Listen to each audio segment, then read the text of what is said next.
चलिए, hello student. आज के लेक्चर हम लोग जीव विज्ञान का जो पहला चैप्टर है लाइफ प्रोसेस उसको पढ़ने वाले हैं। उससे पहले सिलेबस देख लेते हैं कि हमें सिलेबस क्या क्या पढ़ना है। तो क्लास 10th का बायोलॉजी का पहला चैप्टर है जैव प्रक्रम, जिसे कहते हैं लाइफ प्रोसेस। लाइफ प्रोसेस में जो मनुष्य का जो पूरा सिस्टम है, कैसे जीवन जिया जाता है, भोजन खाते हैं तो उसके साथ क्या क्या घटना होती है शरीर में, वो सारा चीज़ पढ़ना है। किसमें? फर्स्ट चैप्टर में। क्लास 10th बायोलॉजी का जो फर्स्ट चैप्टर है ये काफ़ी लेंदी चैप्टर है। मतलब जितना समय लगता है पहला चैप्टर पढ़ाने में, उतना समय में बाकी 3 चैप्टर हो जाते हैं। यानी कि यदि बायोलॉजी को 2 पार्ट में बांट दिया जाए तो एक चैप्टर अकेला जितना लंबा उतना तीनों मिला करके है, इतना लंबा है पहला चैप्टर। यानी कि मनुष्य के बारे में जितना लगभग सारा चीज़ फर्स्ट चैप्टर में ही दिया गया है पढ़ने के लिए। तो काफ़ी लेंदी चैप्टर है, आधा समय लगेगा इसे 50% ख़त्म करने में लगभग। इसमें क्या क्या पढ़ना है? पोषण पर न्यूट्रिशन पढ़ना है, श्वसन पढ़ना है, परिवहन पढ़ना है और उत्सर्जन पढ़ना है। अब ये क्या क्या होती है इस चैप्टर में पढ़ेंगे तब पता चलेगा। बात समझ में आ गई ना। दूसरा चैप्टर है नियंत्रण एवं समन्वय। जैसे पाचन, न्यूट्रिशन में, पोषण में देखेंगे, जैसे श्वसन में देखेंगे सांस कैसे लिया जाता है, क्या क्या होती है श्वसन का, मनुष्य का श्वसन तंत्र का डायग्राम भी अब की बार पूछा गया था एग्जाम में। बात समझ में आ गई ना। फिर ट्रांसपोर्टेशन उत्सर्जन देखेंगे। इसके बाद ये यूनिट फर्स्ट का चैप्टर है। इसके बाद यूनिट सेकंड, इसमें पढ़ना है नियंत्रण एवं समन्वय, कंट्रोल एंड कोऑर्डिनेशन। मस्तिष्क के बारे में मेनली पढ़ना है इस चैप्टर में। तो दिमाग कैसे काम करता है, न्यूरॉन का स्ट्रक्चर क्या होती है, एग्जाम में क्वेश्चन आता भी इससे है। ये बात पढ़ेंगे यूनिट सेकंड में। यूनिट थर्ड में पढ़ना है जीव जनन कैसे करते हैं। बात समझ में लगे। 1 से 2, 2 से 3, 2 से 4 कैसे हो जाता है। और यूनिट फोर्थ में पढ़ना है अनुवांशिकता एवं जैव विकास। मतलब जिस प्रकार से जैसे कहता है जिस प्रकार से पिता के जो लक्षण है पुत्र लक्षण कैसे आ गए हैं, इसके बारे में चर्चा करना है यूनिट 4 में। तो क्लास 10th के लिए तो इम्पोर्टेंट है, चूँकि एग्जाम में भी आएंगे, हमें सिलेबस वहीं पढ़ना है। बाकी जगह यदि बात करें तो बाकी जगह इस सिलेबस का क्या इंपॉर्टेंट है। किसी भी कंपटीशन का सिलेबस देखिएगा उठा करके तो पूरा सिलेबस 10th का सिलेबस है, 100% सिलेबस। एक भी टॉपिक कट नहीं कर सकते हैं बायोलॉजी खास करके। बात समझ में आ गया ना। पूरा क्लास 10th का जो पूरा सिलेबस है बायोलॉजी का, और पेपर जब बात कर रहे हैं, जब पढ़ाते थे तो उस वक्त ही बताया होगा हमने कि ये कितना इंपॉर्टेंट है। अभी सिर्फ बायोलॉजी का चूँकि बात कर रहे हैं, पढ़ा रहे हैं, तो सिर्फ इसी की बात करेंगे। तो जितना इसमें पढ़िएगा सारे 100% हूबहू सब कंपटीशन में है। और कंपटीशन में जो टॉपिक पढ़ाए जाते हैं वो अधिकतर टॉपिक टीचर जो पढ़ाते हैं, जैसे यूट्यूब सब पर देखिएगा और भी कहीं देखिएगा तो पीपीटी से बता देते हैं। बात समझ में आ गया ना। लेकिन पढ़ने का सही तरीका है डायग्राम बना करके। चूँकि कंपटीशन में समय भी कम होती है तो उसको भी ध्यान रखना पड़ता है। अभी हमारे पास 1 साल समय है, अच्छे तरीक़ा से हम लोग हर एक टॉपिक को विथ डायग्राम के साथ बना करके पढ़ेंगे। पिछले साल भी मैंने डायग्राम के साथ बताया था। जितना भी जो भी टॉपिक आएगा डायग्राम के साथ उसको हम लोग पढ़ने वाले हैं। तो फर्स्ट चैप्टर शुरू करते हैं। बायोलॉजी क्या होती है। फर्स्ट चैप्टर है जैव प्रक्रम। आज के क्लास में ये चैप्टर शुरू कर रहे हैं। उससे पहले थोड़ा सा बायोलॉजी क्या होती है ये जानकारी ले लेते हैं। तो देखिए, बायोलॉजी को हिंदी में कहा जाता है जीव विज्ञान। ये किससे बना है? तो ये बना है बायोस प्लस लोगस से। बायोस प्लस लोगस से क्या बना है? बायोलॉजी बना है। बायोस का मतलब होता है ऑल लिविंग, सभी जीवधारी, जितना भी जीवधारी है। और लोगस मतलब होता है स्टडी, यानी कि अध्ययन करना। जितना भी जीवधारी है उसका अध्ययन हम लोग कहाँ करते हैं? बायोलॉजी में करते हैं। इसीलिए यहाँ पर डिफिनेशन भी लिखा गया है, जीवधारियों से संबंधित अध्ययन क्या कहलाता है? जीव विज्ञान कहलाता है। जितना भी जीवधारी है ये सब पढ़ना है, कहाँ पर? बायोलॉजी के सिलेबस में पढ़ना हमें है। अच्छा, ये बायोलॉजी वर्ड जो है किसने दिया था? तो ये लेमार्क ने दिया था। बायोलॉजी वर्ड जो है ये लेमार्क ने दिया था। LEMARC, स्पेलिंग में ध्यान रखना इसका है। अब फादर ऑफ बायोलॉजी किसे कहा जाता है? तो फादर ऑफ बायोलॉजी कहा जाता है एरिस्टोटल को। हिंदी में, इंग्लिश में से एरिस्टोटल कहते हैं, हिंदी में से अरस्तु कहा जाता है। बायोलॉजी का पिता अरस्तु को माना जाता है। ठीक है ना। तो डिफिनेशन भी मैंने बता दिया। अब देखेंगे बायोलॉजी को 2 पार्ट में पढ़ते हैं, एक बॉटनी और एक जूलॉजी। बॉटनी में क्या पढ़ेंगे? वनस्पति विज्ञान, यानी कि सभी पौधे का अध्ययन करना है बॉटनी में। हम लोग को ये नहीं पढ़ना है बॉटनी। क्लास 11th 12th में जाएगा तो वहाँ का सिलेबस बॉटनी सब होता है। बात समझ में आएगा ना। और जूलॉजी में क्या पढ़ना है? जंतु विज्ञान, सभी जंतुओं का अध्ययन। तो चूँकि हमारे सिलेबस में सभी जंतुओं का अध्ययन नहीं है, मानव से बायोलॉजी का जो अपना पहला चैप्टर है जीव विज्ञान, ये इसमें मानव से संबंधित जितना टॉपिक लगभग होता है वो सारे पढ़ने के लिए फर्स्ट चैप्टर में दिया गया है। क्योंकि क्लास 10th का जो बायोलॉजी है ना, ये मतलब ह्यूमन शरीर के बारे में अधिकतर दिया गया है। इसके अलावा इधर उधर बहुत कम टॉपिक दिया गया पढ़ने के लिए। मतलब शरीर के बारे में जितना पॉइंट पढ़ना होगा, किडनी क्या होता है, लीवर क्या होता है, ब्लड कैसे ट्रांसपोर्ट इधर उधर होते हैं, पाचन के तंत्र कैसे होता है, उसका डायग्राम बनाना, ये सब क्लास 10th में ही पढ़ना है, खास करके फर्स्ट चैप्टर में। इधर तो 2-3 टॉपिक पढ़ना है इस चैप्टर में, ठीक है ना। तो बॉटनी मैंने बता दिया, वनस्पति विज्ञान जिस कहते हैं हिंदी में, इसमें पौधे का अध्ययन किया जाता है। और जूलॉजी में जंतु विज्ञान हिंदी में कहते हैं, इसमें जंतुओं का अध्ययन करेंगे। तो व्यक्ति भी एक जंतु ही होते हैं, है ना। तो हम लोग का सिलेबस में ये पढ़ना है, हम लोग जंतु विज्ञान के बारे में पढ़ेंगे, जंतु का अध्ययन करेंगे, जैसे मानव हो गया। इसको नोट कीजिए, फिर आगे बढ़ते हैं, चैप्टर की तरफ बढ़ते हैं। चैप्टर लगाइएगा हेडिंग। चलिए तो शुरू करते हैं चैप्टर हम लोग, लाइफ प्रोसेस जैव प्रक्रम। तो जैव प्रक्रम में जो कंटेंट है उससे पढ़ने पहले से ये समझ लीजिए कि जैव प्रक्रम होता क्या है।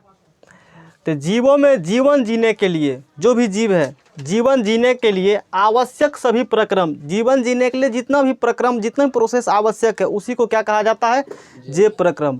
अब कहिएगा कि जीवन जीने के लिए क्या क्या प्रक्रम चाहिए, तो हमें न्यूट्रिशन चाहिए, पोषण चाहिए। अब पोषण क्या होता है ये सब टॉपिक आगे पढ़ेंगे। जीवन जीने के लिए हमें पोषण चाहिए, श्वसन, वहन और उत्सर्जन, इतना चीज़ चाहिए जीवन जीने के लिए। इसे ही क्या कहा जाता है, जैव प्रक्रम, यानी कि लाइफ प्रोसेस। अब ये होता क्या है, पोषण, श्वसन, इस पूरा बायोलॉजी फर्स्ट चैप्टर में यही सब पढ़ने के लिए है। 2 दिन तक ये पोषण पढ़ाएंगे, फिर ऐसे करके टॉपिक चलेगा पूरा, ठीक है ना। तो जो टॉपिक चलेगा इसके बाद आज पोषण पढ़ेंगे हम लोग, हेडिंग लगेंगे तो समझ में आ जाएगा पोषण क्या होती है। देखिए पोषण हेडिंग लगा हुआ भी है, इसके बारे में कुछ बताया भी गया। देखिए इधर कहता है एक प्रक्रिया, पोषण होता क्या, न्यूट्रिशन क्या होता है। जैसे कहते नहीं किसी व्यक्ति को इसे पोषण की कमी है, बात समझ रहे हैं कहानी। किसी को पोषण की अधिकता हो जाता है, किसी को पोषण की कमी है, किसी को पोषण की अधिकता, बात करेंगे उस पर हम लोग। तो पोषण न्यूट्रिशन क्या है, तो एक प्रक्रिया है, एक प्रोसेस है जिसमें ग्रहण किया हुआ भोजन ऊर्जा देने वाले पदार्थ के रूप में प्रयोग किया जाता है। न्यूट्रिशन में क्या होते हैं, जो एक प्रोसेस है, एक प्रक्रिया है पोषण, जिसमें ग्रहण किया हुआ भोजन, जो भोजन आपने ग्रहण किया है वो भोजन क्या होगा, ऊर्जा देने वाले पदार्थ के रूप में प्रयोग किया जाता है। यानी कि किसमें बदल जाएगा, वो ऊर्जा देने वाले पदार्थ के रूप में कन्वर्ट, अभी पता चलेगा कैसे बदला है। यह निम्नलिखित चरणों में पूरा होता कैसे है पोषण, ये समझिए, है ना। तो पोषण में क्या होता है, जैसे आपने भोजन को ग्रहण किया है, ये शॉर्ट दिखाया गया है, बात समझे ना पोषण को। तो पोषण बाद में डिटेल में आएगा, अभी चूंकि स्टार्ट ही किए हैं तो थोड़ा थोड़ा चीज़ के बारे में बता रहे हैं, फिर जब स्पेशल टॉपिक आएगा तो डिटेल में बात करेंगे। जैसे इसके बाद पोषण है खाली बात होगा, उससे फिर बात करेंगे प्रकाश संश्लेषण क्या होता है, स्वपोषी, विषमपोषी और अमीबा में कैसे पोषण होता है, ये सब बात करेंगे।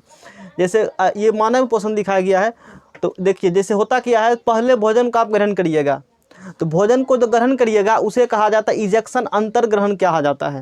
यानी कि भोजन को खाते हैं, पहला स्टेप, भोजन जब मतलब खाना कैसे खाते हैं ये स्टेप दिखाया गया है, पोषण का स्टेप है ये। पहले भोजन खाइएगा तो उसे कहा जाता है अंतर ग्रहण, इजेक्शन ऑफ फूड, यानी कि भोजन को क्या करते हैं, पहले हम लोग खाते हैं। फर्स्ट स्टेप में ये होगा, ठीक है ना। कोई भी जीव रहे फर्स्ट स्टेप में भोजन को खाएगा तो ही अगला प्रोसेस स्टार्ट होगा। दूसरा स्टेप में भोजन का, तो भोजन खाइएगा तो इससे होकर जाएगा, ये पूरा कैसे प्रोसेस होता है बाद में हम लोग डिटेल में बात करेंगे।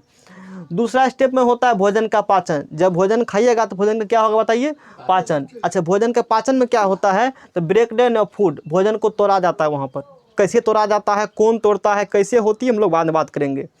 फिर होता है जब भोजन को तोड़ दिया, पाचन हो गया, तो अब पाचन के बाद अवशोषण, एब्जॉर्प्शन। एब्जॉर्प्शन में क्या होता है, जो भोजन में पोषक तत्व हैं, जो विटामिन सब हैं, मिनरल जो भी आपने खाया उसका एब्जॉर्प्शन होगा, उसका शोषण होगा। अब समझ आ रहा है कहानी। तो पोषक पदार्थ का क्या करेंगे, अवशोषण। अब ये कैसे होता है तो बाद में बात करेंगे। ये स्टेप दिखाया गया है कि इसके पहले ये, तब ये, तब ये, तब ये, तब ये होता कैसे है, किस प्रकार से इसका डायग्राम है, बाद में बात करेंगे। तो अवशोषण, एब्जॉर्प्शन में क्या होता है, पोषक पदार्थ का अवशोषण होता है। फिर होगा स्वंगीकरण, यानी कि एसिमिलेशन। स्वंगीकरण क्या होती है, तो पोषक पदार्थ को रक्त में मिलाया जाता है। पोषक पदार्थ का अवशोषण कर लिए, अवशोषण करने के बाद पोषक पदार्थ को कहाँ मिलाएंगे, रक्त में, और रक्त के माध्यम से पूरा शरीर में वितरित हो जाएगा पोषक पदार्थ जो आपने भोजन के रूप में खाया था। इस प्रकार से प्रोसेस होती है।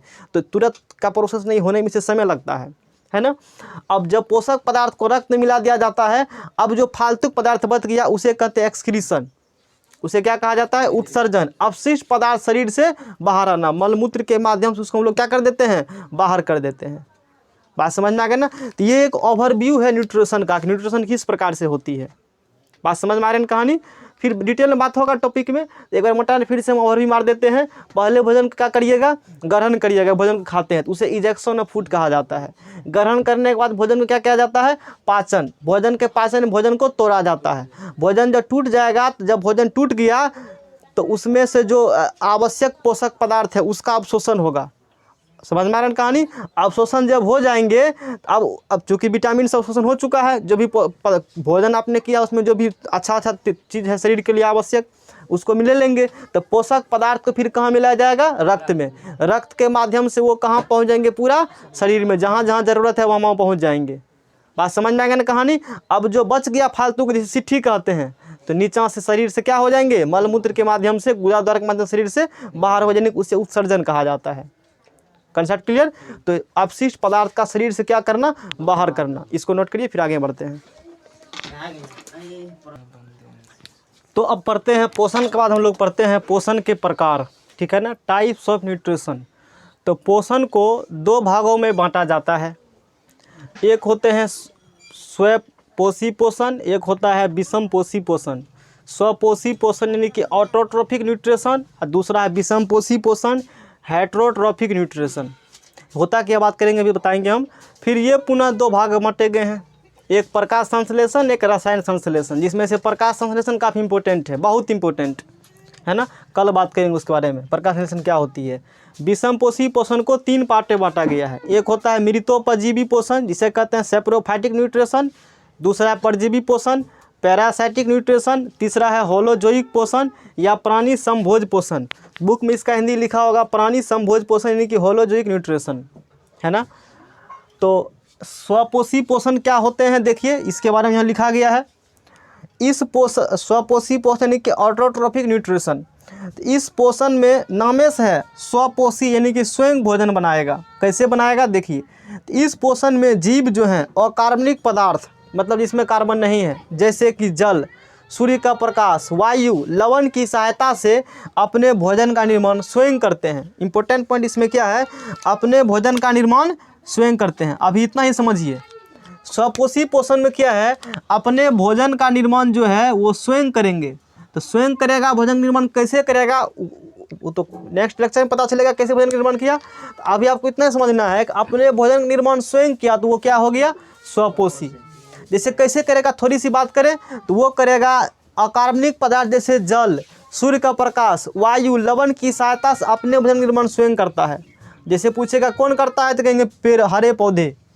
हरे पौधे अपने भोजन का निर्माण स्वयं करती है। बात समझ में आएगा ना, किस प्रकार से करती है, तो कल पढ़ेंगे प्रकाश संश्लेषण में कि हरे पौधे कैसे बनाती है भोजन।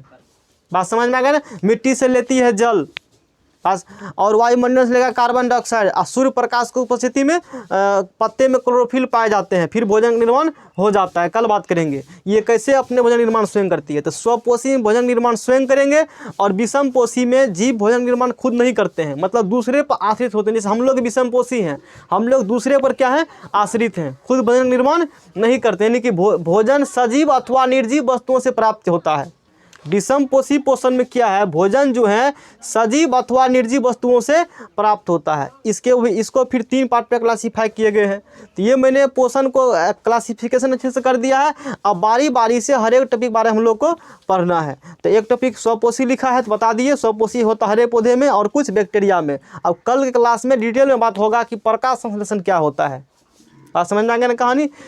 और एग्जाम में इससे एक क्वेश्चन पूछता है कि स्वपोषी विषम पोषी में अंतर, वो हम लोग टॉपिक पूरा खत्म हो जाएगा तब पढ़ेंगे।